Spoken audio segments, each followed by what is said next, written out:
जय श्री राम भक्तों। भगवान वीर बजरंगबली हनुमान जी के साक्षात दर्शन करा देगा पल भर में यह महामंत्र। भक्तों, हनुमान जी को प्रसन्न करना बहुत ही आसान है अगर आप ये तरीका जानते हो, और वो तरीके में किसी प्रकार का कोई बंधन नहीं है। किसी भी समय कर सकते हैं, किसी भी अवस्था में कर सकते हो, सफ़र में कर सकते हो, रात को सोते समय कर सकते हो।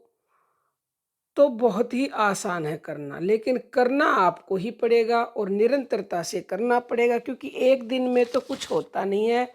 जब तक आप किसी भी चीज़ को निरंतरता से नहीं करोगे तब तक आपको लाभ नहीं मिलता है। तो हनुमान जी को क्या चीज़ प्रिय है?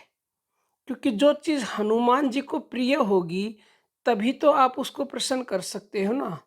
तो हनुमान को तो एक ही चीज़ प्रिय है, और वो है सबसे अधिक प्रिय प्रभु श्री राम का नाम।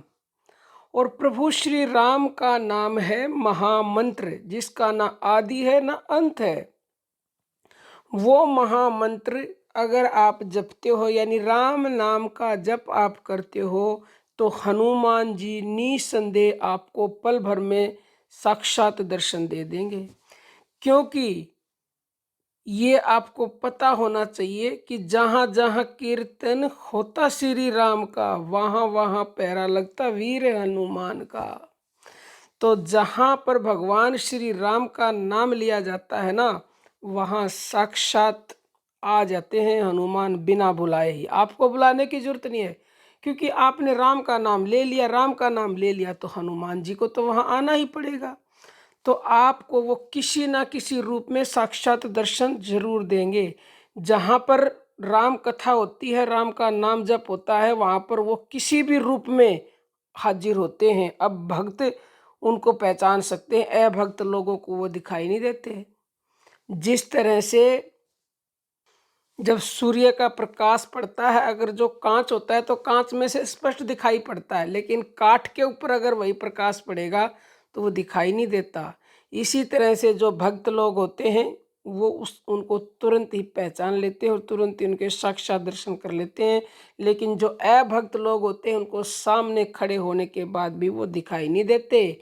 तो आपको करना क्या है? आपको ज़्यादा से ज़्यादा राम नाम का जप करना है। जो राम नाम महामंत्र है, जो सर्वशक्तिशाली है, उसका जप करो। राम जी भी प्रसन्न होंगे, हनुमान जी भी प्रसन्न होंगे, माता सीता भी प्रसन्न होंगी, और साकार रूप में आप अपने वीर बजरंगबली, अपने इष्ट, अपने आराध्य के दर्शन कर पाएंगे।